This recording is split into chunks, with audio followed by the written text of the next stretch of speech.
नीट paper फुटी प्रकरणातील महत्त्वाची अपडेट। नीट पेपर फुटी प्रकरणाचे धागेदोरे आता नांदेडपर्यंत पोहोचलेत। या प्रकरणात शनिवारी सीबीआयच्या पथकाने नांदेड शहरातील विद्युतनगर भागात एका कुटुंबाची चौकशी केली। कदम कुटुंबियांच्या निवासस्थानी तब्बल 8 तासांपेक्षा जास्त वेळ कसून चौकशी आणि झाडाझडती घेण्यात आली। कदम यांनी मुलींसाठी 5 लाख रुपयात नीटचा पेपर खरेदी केल्याचा आरोप आहे। यानुसार सीबीआयच्या पथकाने शनिवारी सकाळीच विद्युतनगर भागातील कदम यांच्या फ्लॅटवर छापा टाकला। या पथकाने सकाळपासूनच घरातील सर्व महत्त्वाच्या कागदपत्रांची बारकाईने तपासणी केली। कदम यांनी आपल्या मुलीसाठी 5 लाख रुपये देऊन नीटचा पेपर विकत घेतल्याची माहिती सूत्रांकडून मिळाली आहे। लातूरमध्ये शुक्रवारी एका कोचिंग क्लास चालकाची चौकशी केल्यानंतर सीबीआयचे हे पथक थेट नांदेडात दाखल झालं होतं। त्याच पथकाने नांदेडमध्ये ही सगळी कारवाई केली आहे। मात्र नांदेडमधून सध्या तरी कोणालाही अटक करण्यात आलेली नाहीये अशी माहिती सूत्रांनी दिली आहे।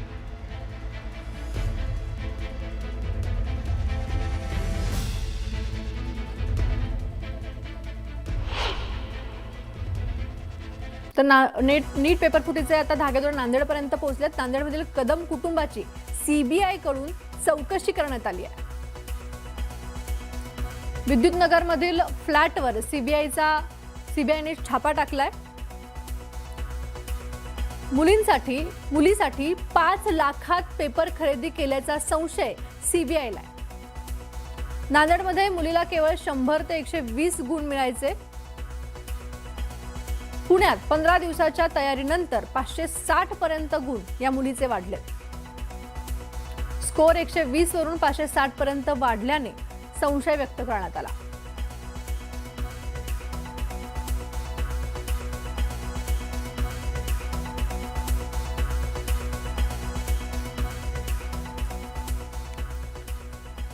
याच सगळ्या प्रकरणामध्ये आपले प्रतिनिधी मुजीब शेख आपल्याशी जोडले गेलेले आहेत। मुजीब शेख यांच्याशी आपण बातचीत करूयात। नांदेडमधला हा सगळा प्रकार आहे। आता नीट पेपर फुटीचं सगळे धागेदोरे नांदेडपर्यंत पोहोचलेत। या ठिकाणी एका कुटुंबाची चौकशी सुद्धा करण्यात आली आहे। काय अधिकचे अपडेट आहे? नांदेडमधले एक हॉटेल व्यावसायिक आहेत भाऊराव कदम यांच्या संदर्भामध्ये ही चौकशी झालेली आहे। यांच्या मुलीने एमबीबीएसची परीक्षा नुकतीच दिली होती। तिला जे मार्क आहे ते 500 आर्टिकल आले होते। इंजेक्टमध्ये या मुलीनं जेव्हा 2 सराव परीक्षा दिल्या होत्या तिथं जो स्कोर होता तो 100 आणि 120 पर्यंत गेला होता। त्यानंतर ही मुलगी पुण्यामध्ये देखील काही दिवस तिच्या आईसोबत राहिली होती। तिथं देखील तिने तयारी केली होती अशी माहिती सीबीआयला मिळाली होती। आणि विशेष म्हणजे सीबीआयनं जेव्हा पुण्यातून ज्या एजंट्सना अटक केली होती त्या एजंट्सची या मुलीच्या वडिलांनी संपर्क केला होता आणि त्याच्याकडूनच पैसे देऊन पेपर विकत घेतल्याचा त्यांच्यावरती आरोप आहे। त्या एजंटला अटक केल्यानंतर सीबीआयनं थेट लातूर गाठलं होतं। लातूरमध्ये एका कोचिंग क्लासेसच्या संचालकाची चौकशी केली होती। त्यानंतर हे पथक जे नांदेडमध्ये दाखल झालं आणि काल त्यांनी विद्युतनगर भागामध्ये जे भाऊराव कदम आहे त्यांच्या फ्लॅटवरती छापा टाकला आणि दिवसभर सखोल चौकशी तिथं केलेली आहे। कागदपत्रांची तपासणी केली, झाडाझडती घराची घेतलेली आहे। बँकिंगचे अकाउंट तपासण्यात आलेले, जे पैशांचा व्यवहार झाला तो रोख झाला का बँकेमार्फत झाला, ऑनलाईन झाला, याची देखील तपासणी सीबीआयने केल्याची माहिती आहे। विशेष म्हणजे नांदेड हा जो शहर आहे तो आता शैक्षणिक हब म्हणून ओळखला जातोय।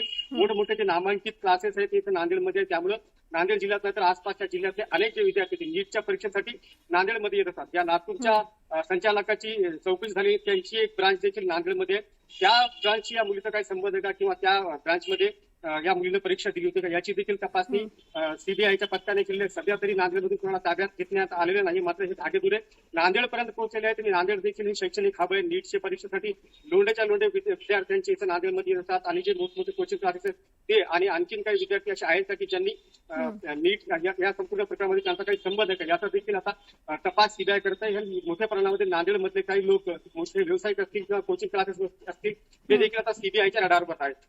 नक्कीच या सीबीआयच्या तपासाकडे लक्ष राहील। धन्यवाद तुम्ही दिलेल्या या माहितीसाठी। पुढे जाऊयात। शिक्षिका मनीषा मांढरेची कॉलेजकडून चौकशी होणार आहे। नीट पेपर फुटी प्रकरणात मांढरे यांना अटक करण्यात आली आहे। 24 वर्षापासून त्या मॉडर्न कॉलेजमध्ये कार्यरत होत्या। मनीषा मांढरेवर शिस्तभंगाची कारवाई करणार असल्याचं कॉलेजनं सांगितलंय। 2002 पासून मनीषा मांढरे मॉडर्न कॉलेजमध्ये कार्यरत असून 11वी-12वीच्या विद्यार्थ्यांना जीवशास्त्र विषय त्या शिकवत होत्या।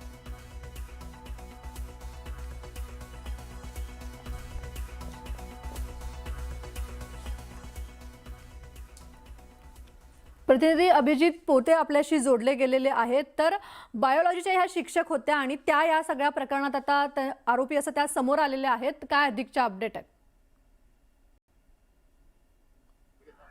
तेजस्वी, काल दुपारच्या सुमारास सीबीआयनं पुण्यातल्या अजून एका महिलेला, म्हणजे आधी मनीषा वाघमारे आणि काल मनीषा मांढरे या महिलेला सीबीआयनं अटक केली होती। आणि ती अटक केल्यानंतर ती पुण्यातल्या मॉडर्न कॉलेज, जे खरं तर खाजगी कॉलेज आहे, त्या मॉडर्न कॉलेजची गेल्या 22 वर्षापासून बायोलॉजी म्हणजे झुलॉजी आणि बॉटनीच्या प्राध्यापिका आहेत। खरं तर 2 पेपर नीट प्रकरणी जे आहेत तेजस्वी फुटले होते, एक म्हणजे केमिस्ट्री आणि दुसरा म्हणजे बायोलॉजी।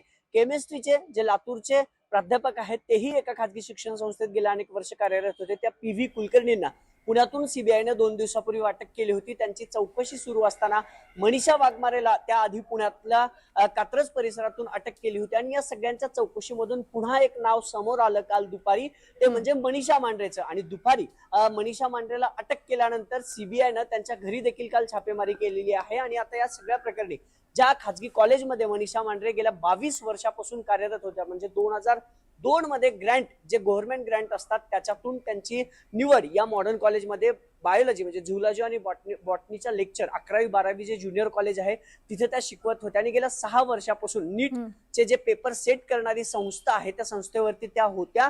आणि त्यांचंच नीट पेपर फुटी प्रकरणी जोडले गेले, कारण विद्यार्थ्यांना जो बायोलॉजी म्हणजे बॉटनी आणि झुलॉजीचे पेपर आणि क्वेश्चन पेपर देण्यात आले ते या मनीषा मांढरेनं दिल्याचं बोललं जाते। पुण्यातून काल तिसरी अटक म्हणावी लागेल। आधी मनीषा वाघमारे, जी लोखंडे आणि इतर लोकांना विद्यार्थी नीटचे हेरून ती पुरवायची, त्यानंतर PV कुलकर्णी ज्यांनी केमिस्ट्रीचा पेपर फोडला असा डाऊट सीबीआयला होता। आणि या सगळ्यांच्या चौकशीतून काल तिसरी अटक पुण्यातून झाली। महाराष्ट्रातून तब्बल 6 अटक आतापर्यंत झालेली आहेत। खैरनार, ज्याला नाशिक मधनं पहिली कारवाई या प्रकरणी झाली होती महाराष्ट्रातून, ते म्हणजे खैरनारची, त्यानं त्याच्या कनेक्शन मधून लोखंडे, जो धनंजय लोखंडे आहेत, त्याला अहिल्यानगर मधून अटक केली। तो या सगळ्याचा मास्टरमाइंड होता का? त्याच्या चौकशीतून त्याच्या एका मित्राला जुन्नरच्या बोलवण्यात आलं, त्याची चौकशी झाली। त्यानंतर हळूहळू एक एक सुगावे सीबीआयच्या हाती लागत गेले। त्यानंतर मनीषा वाघमारेला पुणे पोलिसांच्या जे क्राईम ब्रँचचं पथक आहे त्यांनी बिबेवाडीमधून ताब्यात घेतलं, कारण ही जी मनीषा वाघमारे आहे ती सगळे जे मुलं आहेत 11वी-12वीचे किंवा 12वी ज्यांना नीटचे पेपर द्यायचे, ती मुलं हेरायची आणि PV कुलकर्णी आणि इतर शिक्षकांकडे जे नीटचा पेपर फुटी लीक प्रकरणी अटक आहेत त्यांना पुरवायची। या सगळ्या प्रकरणी मनीषा वाघमारेचे अकाउंट ज्यावेळेस तपासण्यात आले त्यावेळेस असं कळलं की वेगवेगळ्या 21 बँक खात्यातून 10 लाख रुपयाची रक्कम या सगळ्या गेल्या महिन्याभरात झाली। आणि त्यानंतर आता मनीषा मांढरेवर देखील कारवाई झाल्यानंतर कॉलेज देखील ऍक्शन मोडवर आलेला आहे। 7 महिने अगदी त्यांच्या रिटायरमेंटला राहिले होते। आणि आता हे सगळं नाव त्यांचं या प्रकरणात आल्यानंतर कॉलेजकडून देखील शिस्तभंगाची कारवाई जी आहे त्या मनीषा मांढरेवरती करण्यात येणार आहे। दुसरं, जसं तुम्ही नांदेडचा उल्लेख केला, नांदेडमधल्या विद्यार्थ्यांच्या घरी सीबीआयनं छापेमारी केल्या, म्हणजे ज्या विद्यार्थ्यांनी पैसे देऊन हे पेपर घेतल्याची शंका सीबीआयला आहे, किंवा या सगळ्या 4 ते 5 जणांच्या चौकशीतून ज्या विद्यार्थ्यांची नावं समोर येतील ज्यांनी हा पेपर फोडला किंवा पेपर पुरवण्यात आला ज्या विद्यार्थ्यांना, त्या विद्यार्थ्यांची आणि त्या पालकांची चौकशी सुद्धा सीबीआय कडून करण्यात आलेली आहे। नांदेडचे जे कुटुंब आहे त्यांच्या घरी काल दिवसभर चौकशी झाली, पण तिथून अजून ताब्यात कुणाला घेतलं नाहीये। मग ही यादी तेजस्वी आहे ती खूप मोठी असू शकते, कारण 22 लाख विद्यार्थी देशभरातून बसले होते, त्यातून महाराष्ट्रातून किती विद्यार्थी नीटच्या पेपरला बसले होते आणि कुठल्या कुठल्या विद्यार्थ्यांनी ही जी पेपर फुटी प्रकरणाची जी लोक अटकेत आहेत त्यांच्याशी संपर्क साधलाय आणि नक्कीच या सगळ्या कारवाईकडे आपलं लक्ष राहील। धन्यवाद तुम्ही दिलेल्या या माहितीसाठी।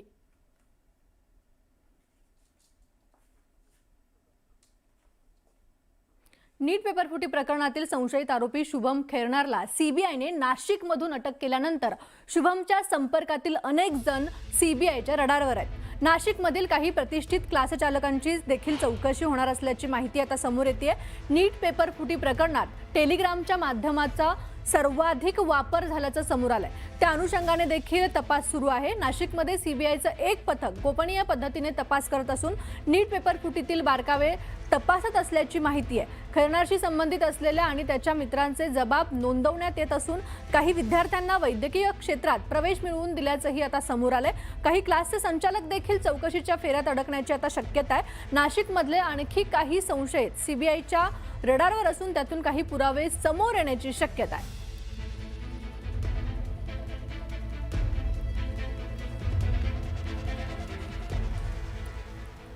पुढे जाऊयात. नीट परीक्षार्थींवर पुन्हा एकदा परीक्षा देण्याची वेळ आली आहे. त्याला कारण आहेत महाराष्ट्रातील हे 5 गुन्हेगार.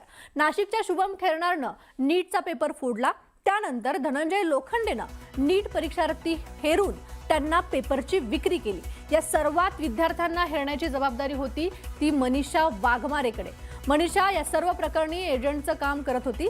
या सर्वांचा बॉस होता तो म्हणजे लातूरचा निवृत्त प्राध्यापक PV कुलकर्णी. कुलकर्णी पुण्यात कोचिंग क्लासच्या नावानं विद्यार्थ्यांना प्रश्नपत्रिका पुरवत होता.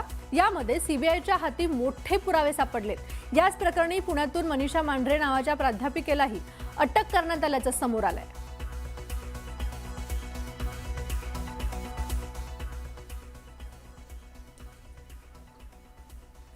नीट पेपर फूट प्रकरणात सीबीआयनं मनीषा वाघमारे आणि प्रल्हाद कुलकर्णींना 10 दिवसांची पोलीस कोठडी सुनावली आहे. सीबीआयने कोर्टात दावा केलाय की दोन्ही आरोपी पेपर लीक नेटवर्कमध्ये सक्रिय होते.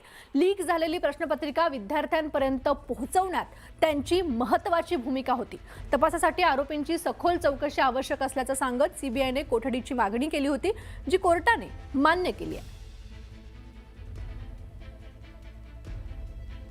सीबीआयचा कोर्टात जो युक्तिवाद झाला तो नेमका काय आहे आपण ग्राफिक्सच्या माध्यमातून बघूयात.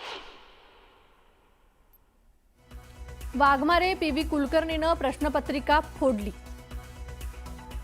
मनीषा मांढरेमुळे वाघमारे आणि कुलकर्णीची ओळख झाली. कुलकर्णी नीट परीक्षेसंबंधित डोमेन एक्सपर्ट आहे. PV कुलकर्णीनं प्रश्नपत्रिकेतील प्रश्न फोडले. प्राध्यापक कुलकर्णीनं विद्यार्थ्यांना कोणत्या ठिकाणी प्रश्न दिले